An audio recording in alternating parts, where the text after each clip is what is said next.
జర్మనీలో మాస్టర్స్ చేయాలా, యుఎస్లో మాస్టర్స్ చేయాలా అని చాలా కన్ఫ్యూజన్లో ఉన్న మీకు నా ప్రీవియస్ వీడియో పార్ట్ 1 వీడియోలో ఇంకా కొంచెం కన్ఫ్యూజన్ వచ్చిందా, లేకపోతే ఉన్న కన్ఫ్యూజన్ క్లియర్ అయిందా, కొంచెమైనా క్లారిటీ వచ్చిందని నేను అనుకుంటున్నాను. So continuation to that this is part 2 అనమాట. సో ఈ వీడియోలో ఇంకా ఎక్కువగా మంచి ఇంపార్టెంట్ క్రైటీరియా అండ్ పాయింట్స్ అనేవి మీరు కంపేర్ చేసుకుంటూ ఈ వీడియో అనేది మీరు చూస్తారు. అండ్ ఆల్సో ఈ కంపారిజన్స్ అనేవి కూడా చాలా ఇంపార్టెంట్, మీరు తెలుసుకోవాలి before deciding on which country. So కాబట్టి లేట్ చేయకుండా ఈ వీడియోలోకి వెళ్ళిపోదాం. Let's get into the video. Hello my lovely people, welcome back to my channel Telugu Travelista. నేను మీ కార్తిక. అందరూ ఎలా ఉన్నారు? మీరు కనుక ఫస్ట్ టైం నా ఛానల్ చూస్తున్నట్లయితే నా పేరు కార్తిక. నేను వరల్డ్ ట్రావెలర్ని. ఇప్పటి వరకు 30 కంట్రీస్ పైన నేను ట్రావెల్ చేసి ఉన్నాను. అండ్ నా ట్రావెల్ స్టోరీస్ అన్నీ కూడాను మీరు ఈ ఛానల్లో షార్ట్స్లో చూస్తారు. అండ్ ఆల్సో నాకు ఇంకొక ఛానల్ ఉంది, కింద డిస్క్రిప్షన్లో మెన్షన్ చేస్తాను, కార్తికైట్స్ అని చెప్పేసి. సో ఆ ఛానల్ కూడా ఫాలో అవ్వండి, నా ట్రావెల్ వీడియోస్ అన్నీ కూడాను తెలుసుకోవచ్చు. అండ్ మీరు కనుక ఆల్రెడీ ఇప్పటి వరకు నా ప్రీవియస్ వీడియోస్ ఏమి చూడలేదు, ఇదే ఫస్ట్ వీడియో అయితే కనుక this is the part 2 of comparing doing masters in Germany are USA. So part 1 అనేది నేను ఇక్కడ మెన్షన్ చేస్తాను, లేకపోతే కింద డిస్క్రిప్షన్లో కామెంట్ సెక్షన్లో కూడా పిన్ చేసి పెడతాను, ఒకసారి వెళ్ళి చెక్ చేయండి. అండ్ మీకు ఆల్రెడీ ఒక క్లారిటీ వచ్చుంటుంది పార్ట్ 1 ద్వారా.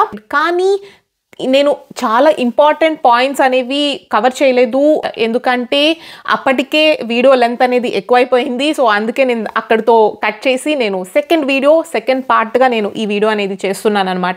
సో ఈ వీడియోలో మీకు చాలా వరకు ఫుల్ క్లారిటీ వచ్చేస్తుంది, మాస్టర్స్ చేయడానికి జర్మనీ వెళ్ళాలా లేకపోతే యుఎస్ వెళ్ళాలా అని చెప్పేసి. So coming to the 10th criteria అనమాట, ఎందుకంటే ఆల్రెడీ 9 పాయింట్స్ నేను నా ఫస్ట్ వీడియోలో చెప్పున్నాను. First criteria in this video, average salary for freshers. So యుఎస్లో ఫ్రెషర్స్కి కానీ ఎక్స్పీరియన్స్కి కానీ శాలరీ అనేది ఎక్కువ ఉంటుంది. సో మీకు తెలుసు, లైక్ ప్రపంచంలోనే ఎక్కువ పే ఉన్న కంట్రీ వచ్చేసరికి, ఎక్కువ పే చేసే కంట్రీ వచ్చేసరికి US. So average salary for freshers tech related ఫీల్డ్స్కి వచ్చేసరికి సాఫ్ట్వేర్ ఇండస్ట్రీలో అండ్ టెక్ రిలేటెడ్ మీరు గ్రాడ్యుయేట్స్ అయితే కనుక ఆన్ అన్ యావరేజ్ ఒక $80,000 నుండి ఒక $1 lakh వరకు ఉంటుంది అప్రాక్సిమేట్గా. అదే మీరు గనక మెడికల్ ఫీల్డ్ అయితే కనుక ఒక ఎంట్రీ లెవెల్ జాబ్స్ వచ్చేసరికి ఒక $65,000 నుండి ఒక $85,000 ఉంటుంది. అండ్ జర్మనీ వచ్చేసరికి ఫ్రెషర్స్కి అయితే కనుక అరౌండ్ €45,000 నుండి ఒక €55,000 వరకు ఉంటుంది. సో ఇది టెక్ ఫీల్డ్స్ అవ్వచ్చు, ఇంకా దీస్ ఆర్ ఆల్ యావరేజ్ అనమాట. సో ఫ్రెషర్స్గా శాలరీ కనుక కంపేర్ చేసుకుంటే నేను యుఎస్కే పాయింట్ అనేది ఇస్తాను ఇక్కడ. సెకండ్ క్రైటీరియా వచ్చేసరికి average salary for experienced professionals. ఇది కూడాను యుఎస్లోనే ఎక్కువ ఉంటుంది శాలరీ. టెక్ ఫీల్డ్స్ని కనుక చూసుకుంటే కనుక ఆన్ అన్ యావరేజ్ $120 నుండి $120,000 నుండి ఒక $200,000 వరకు ఉంటుంది ఎక్స్పీరియన్స్డ్ వాళ్ళకి.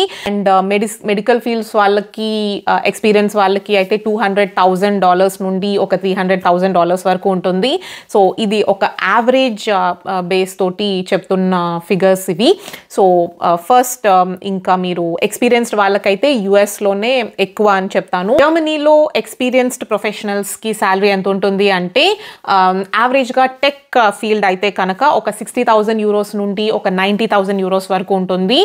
అండ్ అదే కనుక మీరు మెడికల్ ఫీల్డ్స్ అయితే కనుక ఒక €80,000 నుంచి ఒక €120,000 వరకు ఎక్స్పెక్ట్ చేయొచ్చు. శాలరీస్ పరంగా, పే పరంగా యుఎస్లోనే చాలా ఎక్కువ.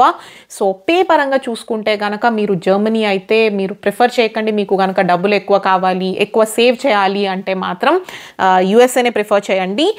జర్మనీలో అడ్వాంటేజెస్ అనేవి ఇంకా వేరే ఉన్నాయి, అవి కూడా నేను మాట్లాడతాను ఈ వీడియోలో. బట్ డబ్బులే కావాలి అనుకుంటే మాత్రం జర్మనీ ప్రిఫర్ చేయకండి, ఎందుకంటే యుఎస్లోనే పే అనేది ఎక్కువ ఉంటుంది కాబట్టి. జర్మనీలో వచ్చేసరికి పే తక్కువ, ట్యాక్సెస్ కూడా ఎక్కువ ఉంటాయి. సో మీకు మిగిలేది తక్కువే అనిపిస్తుంది కంపేర్ టు యుఎస్. లేదు నేను డీసెంట్ అమౌంట్లో సేవ్ చేసుకుంటాను, డీసెంట్ అమౌంట్ నాకు సరిపోతుంది, మరీ ఓవర్గా సేవ్ చేయాలి అనుకోవట్లేదు అనుకుంటే మీకు మంచి సేవింగ్సే ఉంటాయి జర్మనీలో. But when you compare between US and Germany నేను యుఎస్కే ఒక పాయింట్ ఇస్తాను. థర్డ్ ఇంపార్టెంట్ క్రైటీరియా వచ్చేసరికి వర్క్ లైఫ్ బ్యాలెన్స్. సో ఈ క్రైటీరియాలో యుఎస్లో చెప్పాలి అంటే కనుక స్టూడెంట్స్ అయితే గ్రాడ్యుయేషన్ కోర్సులు అండ్ ఆల్సో పార్ట్ టైం జాబ్స్లో మధ్యలో స్ట్రగుల్ అవుతూ ఉంటారు. అండ్ వర్క్ లైఫ్ బ్యాలెన్స్ అనేది తగ్గుతుంది స్టూడెంట్స్ పరంగా చెప్తున్నాను నేను ఫస్ట్. సో మీరు కొంచెం స్ట్రెస్ ఎక్కువ ఉంటుంది ఈ రెండిటి మధ్యలో జగిల్ అవ్వటం. అండ్ తర్వాత వాటి వచ్చే రివార్డ్స్ కూడా ఎక్కువే, మీకు శాలరీస్ గురించి చెప్పాను కాబట్టి. జర్మనీ గురించి చెప్పాలి అంటే వర్క్ లైఫ్ బ్యాలెన్స్ చాలా ఎక్కువ. ఇక్కడ ఎక్కువ వర్క్ లైఫ్ బ్యాలెన్స్ మీద ఫోకస్ చేస్తారు. సో స్టూడెంట్స్కి కూడాను యూనివర్సిటీ కాంటాక్ట్ అవర్స్ అనేవి తక్కువ ఉంటుంది. సో వాళ్ళకి ఎక్స్ట్రా టైం ఉంటుంది పార్ట్ టైం చేసుకోవడానికి and also to explore Europe. So when you compare between the work life balance of the students, నేను జర్మనీకే పాయింట్ ఇస్తాను, ఇక్కడ స్టూడెంట్స్ని నేను చూస్తున్నాను కాబట్టి. నెక్స్ట్ క్రైటీరియా వచ్చేసరికి work life balance for professionals. మీరు జాబ్లో జాయిన్ అయ్యాక వర్క్ లైఫ్ బ్యాలెన్స్ ఎలా ఉంటుంది అంటే యుఎస్లో అయితే డెఫినెట్గా అంత ఎక్కువ వర్క్ లైఫ్ బ్యాలెన్స్ మెయింటైన్ చేయలేము. నేను చూస్తూనే ఉన్నాను, లైక్ నా ఫ్రెండ్స్ అవ్వచ్చు, కజిన్స్ అవ్వచ్చు, చాలా స్ట్రగుల్ అవుతూ ఉంటారు జాబ్ చేయడానికి అండ్ ఆల్సో లీవ్స్ ఎక్స్ట్రా పెట్టడానికి. సో వర్కింగ్ అవర్స్ కూడా ఎక్కువ ఉంటుంది అండ్ ఆఫ్టర్ వర్క్ కూడా మీకు ఆ బ్యాలెన్స్ అనేది మిస్ అవుతూ ఉంటుంది అనమాట. అండ్ వీకెండ్స్లో కానీ తర్వాత ఎక్కువ ఎక్స్ప్లోర్ చేయాలి అన్నా, ఎక్కువ హాలిడేస్ కావాలి అన్నా తక్కువ ఉంటాయి ఇయర్లీ హాలిడేస్ అనేవి యుఎస్లో. జర్మనీలో వచ్చేసరికి వర్క్ లైఫ్ బ్యాలెన్స్ మీదే ఎక్కువ ఫోకస్ చేస్తారు. మీకు 9 అవర్స్ అంటే 9 అవర్సే ఉంటుంది, తర్వాత ఎవరు డిస్టర్బ్ కూడా చెయ్యరు. అసలు వర్క్ లైఫ్ బ్యాలెన్స్ చాలా ఎక్కువ, వాటి మీద ఎక్కువ ఫోకస్ చేస్తూ ఉంటారు. ఇన్ఫ్యాక్ట్ ఇయర్లీ 30 వెకేషన్ డేస్ వస్తాయి అన్నమాట.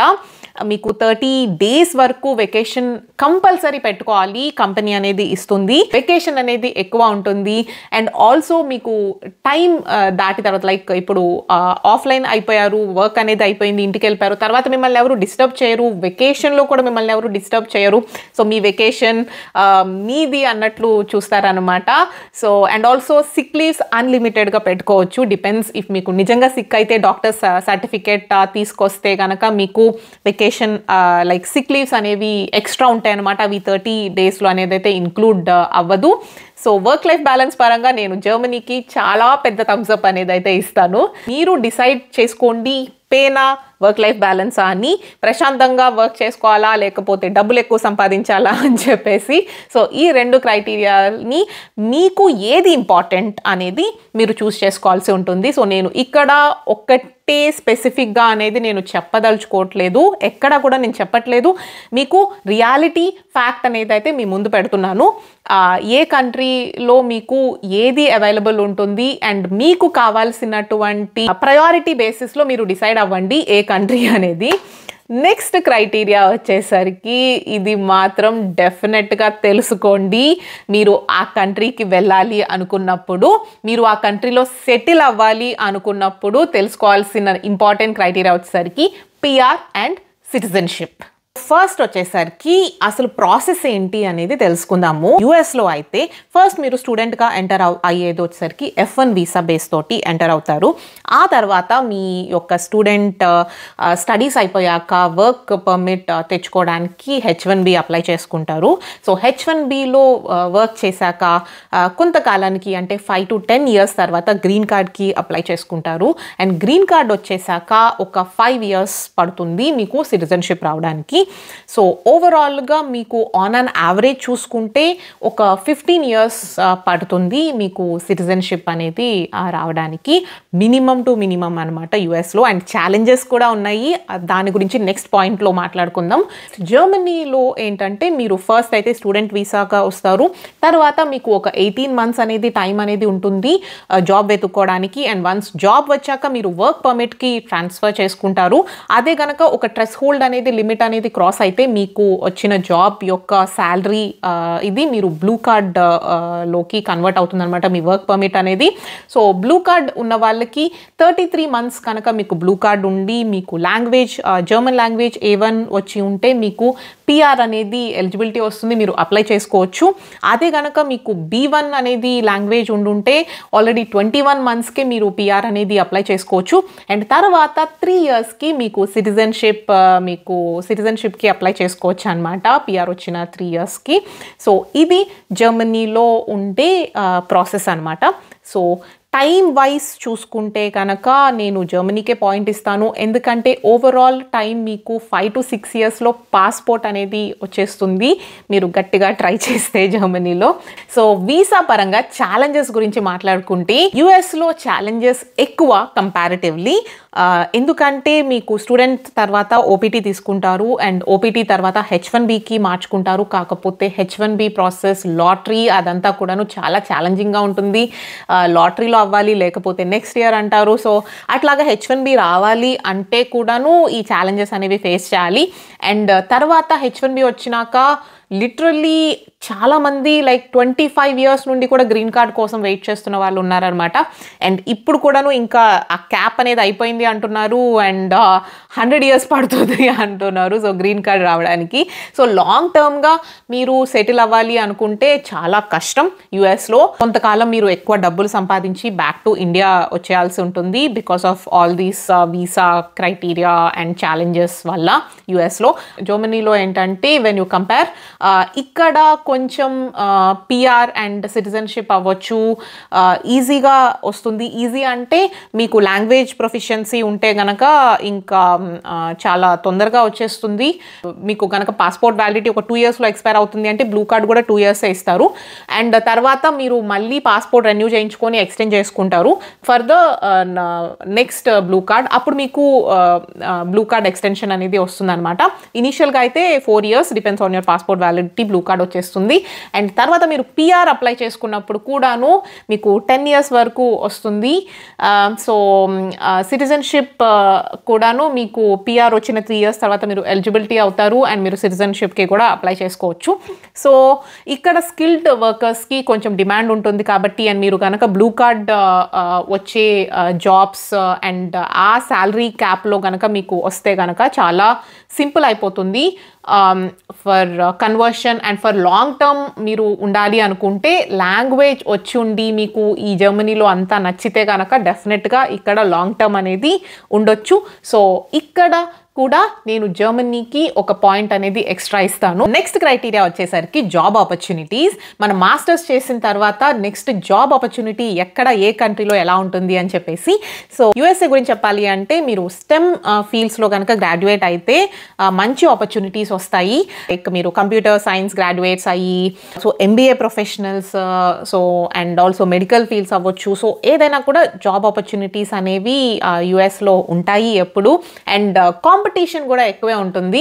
సో ఎక్కువ మంది స్టూడెంట్స్ జాయిన్ అవుతూ ఉంటారు యుఎస్లో ఎంఎస్ చేయడానికి. సో కాంపిటీషన్ కూడా చాలా ఎక్కువ. ఆ కాంపిటీషన్ని తట్టుకుంటే మాత్రం చాలా మంచి జాబ్ ఆపర్చునిటీస్ అనేది యుఎస్లో దొరుకుతాయి. అండ్ ఆల్సో యుఎస్ అనేది స్టార్టప్కి చాలా పెట్టింది పేరు కాబట్టి మీకు స్టార్టప్స్లో చేయాలి అనుకున్నా కానీ సో మంచి మంచి జాబ్ ఆపర్చునిటీస్ దొరికే ఛాన్స్ ఉంటుంది. ఈక్వల్లీ కాంపిటీటివ్ కూడా యుఎస్లో.